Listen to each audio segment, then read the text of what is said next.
Yop les petits potes, j'espère que vous allez bien. Moi ça va super. Aujourd'hui on se retrouve pour une toute nouvelle vidéo. Et pas n'importe quelle vidéo les gars, parce que là on va parler de mon enfance, qui est les années 90. Du coup les petits potes, on se retrouve après le générique.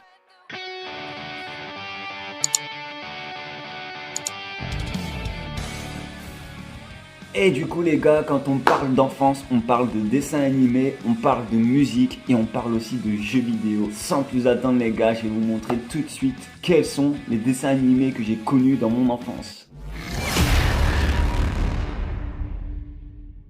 Bien sûr, toutes les personnes qui sont nées dans les années 90 le connaissent, c'est sûr. C'est Marcelino à une période. C'était un petit garçon qui parlait à des animaux, qui les entendait, qui savait communiquer avec eux, et ça c'était incroyable. Et bien sûr, le prochain dessin animé les gars, tout le monde le connaît, c'est les Razmoquettes. Il y a aussi l'évolution qui est les Razbitume, avec les mêmes personnages mais un peu plus âgés dans une école, une classe au-dessus.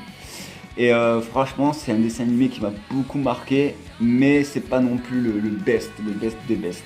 Après, nous avons aussi connu à notre époque Jimmy Neutron. C'était un petit garçon qui était un génie avec une grosse tête et son chien robot, c'était vraiment trop cool. Moi j'adorais ça, c'était trop sympa. En plus il y avait une coupe de cheveux, genre c'était vraiment grâce à l'italienne les gars, c'était vraiment drôle. Et là les gars, on va parler d'un dessin animé justement qui est peu connu, qui est assez ancien et malheureusement j'arrive plus à retrouver les dessins animés en streaming ou peu importe en français. Mais à l'époque c'était les Rocket Power, c'était un peu le même délire que les Razmoquettes, pareil un peu plus âgé, mais avec un univers où justement c'était sport extrême. Il y en a une qui faisait du rouleur, je me rappelle, il y avait les versions surf, skateboard et tout, et moi c'est mon univers. Moi dès qu'il y a du skate, les gars, c'est mon univers. Depuis que je suis gamin, je suis tout le temps à fond dans le skateboard, et ça c'est un pur régal d'avoir un dessin animé dans lequel j'arrivais à me voir en mode ouais, ça c'est moi, il me ressemble, je suis comme ça, je vais faire comme lui et tout.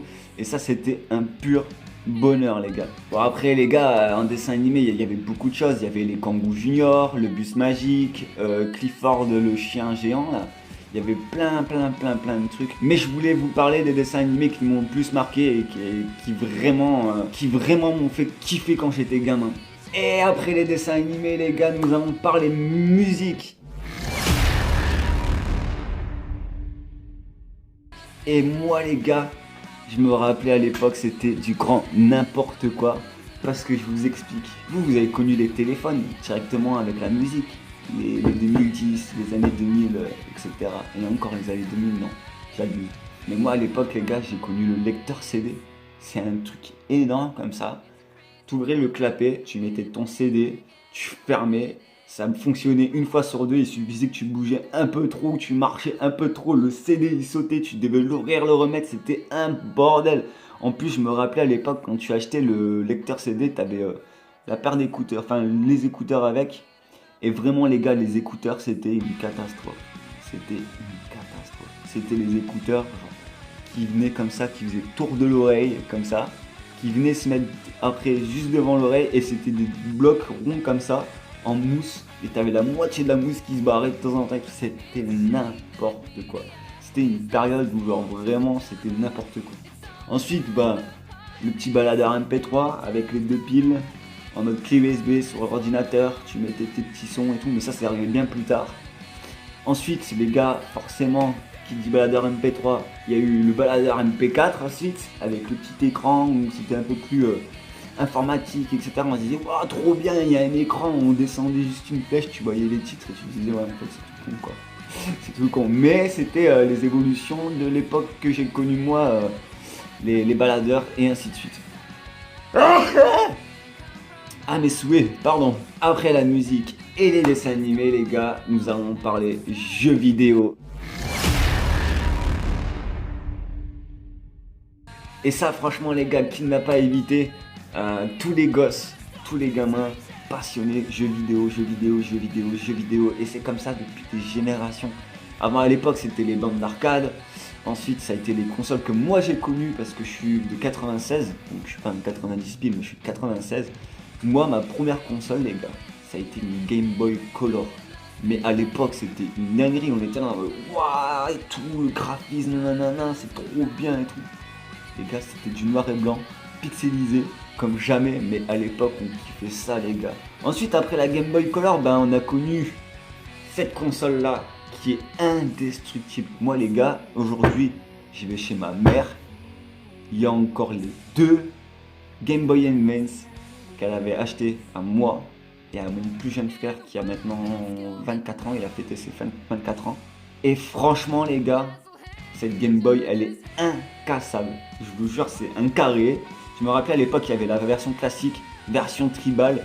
Et après on pouvait avoir une version colorée un peu gris métallisé ou rose métallisé. Mais c'était à l'époque, à l'école on avait que ça dans nos sacs. C'était une dinguerie, on était là en mode ouais et tout. En plus, il avait commencé à avoir les jeux comme Ruby, Saphir et tout sur Pokémon, c'était une dinguerie. Zelda aussi, c'était n'importe quoi, Les gars, dites-vous, j'ai une petite surprise pour vous qui va arriver sur une prochaine vidéo. C'est que j'ai retrouvé quelque chose qui a fait partie de mon enfance. Je sais pas si vous vous rappelez des périodes où on avait les grosses télé bien cubiques, énormes, super lourdes à l'ancienne, toutes petites, avec un écran pas plus grand que ça, voire à la limite comme ça, pas plus grand. Et ben j'ai retrouvé une console que j'ai utilisée sur cette fameuse télé, avec qui j'ai beaucoup joué. C'était mon petit frère. C'était beaucoup de disputes avec mon petit frère parce que voilà, il m'a tué, si, ça, on se battait pour la carte mémoire et tout, parce qu'à l'époque c'était des grosses cartouches. Et je vous présente les gars, du coup, la PlayStation 1. Je l'ai encore, elle fonctionne toujours. Regardez, si j'appuie ici, elle s'ouvre. J'ai des jeux aussi, j'ai les manettes, j'ai les cartes mémoire, j'ai tout ce qu'il faut. Donc les gars, soyez attentifs, cliquez sur la cloche de notification surtout pour la prochaine vidéo parce que je pense qu'on va jouer à cette console sur ma télé et pourquoi pas essayer de trouver une vieille télé pour vraiment jouer comme à l'ancienne, ça serait vraiment intéressant. Mais si vous voulez voir ce type de vidéo, n'hésitez pas à cliquer sur la cloche de notification pour suivre les prochaines sorties de vidéos, le petit abonnement si mon contenu vous plaît et le petit pouce bleu si les vidéos vous plaisent. Donc n'hésitez pas vraiment à me soutenir. Du coup les gars, c'est la fin de cette vidéo, j'espère que le contenu vous aura plu et on se retrouve très bientôt pour jouer à cette console en vidéo avec vous. Ciao!